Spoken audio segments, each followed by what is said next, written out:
Budget സമ്മേളനം, അതുമായി ബന്ധപ്പെട്ട ബജറ്റ് അവതരിപ്പിച്ചു, തുടർന്നുള്ള ചർച്ചകൾ ഇതൊക്കെ നടക്കുകയായിരുന്നു. അപ്പോൾ ഒരു ഗുരുതരമായൊരു ആരോപണമാണ് ഇപ്പോൾ ഉയർന്നു വന്നിരിക്കുന്നത്. അതായത് പ്രധാനമന്ത്രിയെ കായികമായി തടയാനുള്ളൊരു തീരുമാനമെടുത്തിരുന്നു എന്ന്, പ്രതിപക്ഷം എടുത്തിരുന്നു എന്നുള്ള ആരോപണങ്ങൾ ഇപ്പോൾ കിരൺ റിജിജു ഉൾപ്പെടെയുള്ളവരത് സാധൂകരിക്കുന്ന രീതിയിലുള്ള ദൃശ്യങ്ങളൊക്കെ പുറത്തു വിടുന്നു, അങ്ങനെയൊക്കെ വരുന്നുണ്ട്. അങ്ങനെ ഒരു തീരുമാനം ഉണ്ടായിരുന്നോ ഈ പ്രതിപക്ഷത്തിന്? അങ്ങനെ ഒരു ഉണ്ടായിരുന്നു എന്ന് മാത്രമല്ല, അതിൻ്റെ റിഹേഴ്സൽ വരെ അവർ നടത്തിയിരുന്നു. പ്രധാനമന്ത്രി ഇല്ലാത്തപ്പോൾ ഒരു 6-8 സ്ത്രീകൾ അവിടെ പോയി റിഹേഴ്സൽ നടത്തി. പാർലമെൻറ്റ് നടക്കുമ്പോൾ തന്നെയാണ് അവരവിടെ പോയി. കയ്യിലൊരു ബാനറും ഒക്കെ ഉണ്ടായിരുന്നു. ഇവരുടെ പ്ലാൻ ശരിക്കും പറഞ്ഞാൽ ഒരു 8 പേരെങ്കിലും 2 ബാനറുമായിട്ട് പ്രധാനമന്ത്രി ഇരിക്കുന്നിടത്തേക്ക് പോവുക. ബാനർ എന്ന് പറഞ്ഞാൽ സാധാരണ ബാനറല്ല, നമ്മുടെ ഒരു ബെഡ്ഷീറ്റിൻ്റെ വലിപ്പമുള്ള ബാനർ. അതിൽ എന്താ മോദി ഗോ ബാക്ക് എന്ന് സംതിങ് എഴുതുക, അങ്ങനെ പിടിക്കും. ഇത് ഈ ബെഡ്ഷീറ്റ് പോലെയുള്ള സാധനം പിടിച്ചു കഴിയുമ്പോൾ അതിനപ്പുറത്ത് എന്താ നടക്കുന്നത് CCTV ക്യാമറയിൽ പോലും പതിയില്ല. 8 പേരുള്ളപ്പോൾ 4 പേര് ഒരു ഷീറ്റ് പിടിക്കും, 4 പേര് മറ്റേ ഷീറ്റ് പിടിക്കും. ഈ 2 ഷീറ്റുകളുടെ ഇടയ്ക്കായിരിക്കും പ്രധാനമന്ത്രിയെ ട്രാപ്പ് ചെയ്യുന്നത്.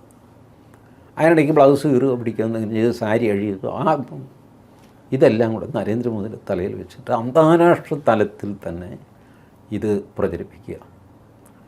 സത്യാവസ്ഥ എന്താണെന്ന് CCTV ഇല്ല, ഒന്നുമില്ല. ഈ സ്ത്രീകൾ പറഞ്ഞ് എൻ്റെ ബ്ലൗസ് കീറി എന്നൊക്കെ പറഞ്ഞു. ഇതായിരുന്നു പ്ലാൻ. ഇതിന് ഒരു മറുമരുന്ന് ആലോചിക്കാൻ സമയമില്ല. 5 മണിക്ക് പ്രധാനമന്ത്രി മറുപടി പറയും എന്ന് പറയുകയും ചെയ്തു. അപ്പോഴാണ് സ്പീക്കർ പറഞ്ഞത്, പ്രധാനമന്ത്രി മറുപടി പറയണ്ട, രാജ്യസഭയിൽ പറഞ്ഞാൽ മതി. ഫോർമാലിറ്റിയാണല്ലോ മറുപടി പറയുക എന്നുള്ളത്. മാത്രമല്ല, ജോയിൻറ്റ് പാർലമെൻറ്റ് സമ്മേളനത്തിലാണ് ദ്രൗപദി മുർമു ഈ നയപ്രഖ്യാപനം നടത്തുന്നത്. അപ്പോൾ അതിന് മറുപടി രാജ്യസഭയിലോ ലോക്സഭയിലോ പറയാം. That is immaterial. ആ ന്യായം വെച്ച് ലോക്സഭയിൽ വേണ്ടെന്ന് വെച്ചു.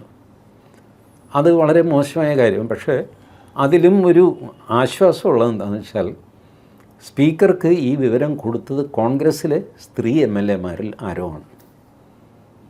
3 പേരുണ്ട്. 3 പേരിൽ ഒരാളായിരിക്കും, അല്ലെങ്കിൽ 3 പേരും ചേർന്നായിരിക്കും സ്പീക്കർക്ക് ഇത് അറിയിപ്പ് കൊടുത്തത്, ഇങ്ങനെ ഒരു പ്ലാനുണ്ട്. കാരണം ഇവരോട് ഇത് ചെയ്യണം എന്ന് പ്രിയങ്ക ഗാന്ധി ആവശ്യപ്പെട്ടു. 2 പേര് പച്ചയ്ക്ക് പറഞ്ഞു, പോക്കൃത്തനാണ്, അത്രയും ചെയ്യാൻ പാടില്ല, ഒരു കാരണവശാലും ചെയ്യാൻ പാടില്ല, മൊത്തം രാജ്യത്തിന് തന്നെ നാണക്കേടുണ്ടാക്കുന്നു. നമ്മൾ ചരിത്രത്തിൽ നമ്മളെ കരി കൊണ്ടായിരിക്കും വരയ്ക്കുന്നത് ഈ പ്രവൃത്തി ചെയ്യുന്നവർ. ഒരു സ്ത്രീ പറഞ്ഞു, ഒരു കാര്യം ചെയ്യും, പ്രിയങ്ക വന്നാൽ ഞാനും വരാം. പ്രിയങ്ക പറഞ്ഞു, ഞാനൊന്നും വരുന്നില്ല, എന്നാൽ ഞാനുമില്ല. ഈ 3 സ്ത്രീകളിൽ ഞാൻ പറഞ്ഞില്ല, ആരോ ഒരാൾ, അല്ലെങ്കിൽ ഒരു പക്ഷേ 3 പേര് സ്പീക്കറെ അറിയിച്ചു, സാർ ഇന്നമാതിരിയാണ് പ്രശ്നം, എന്താണെന്ന് വെച്ചാൽ ചെയ്യണം. സ്പീക്കർക്ക് ആ സമയത്ത് ഈ ഒരു തീരുമാനമല്ലാതെ എടുക്കാനില്ല.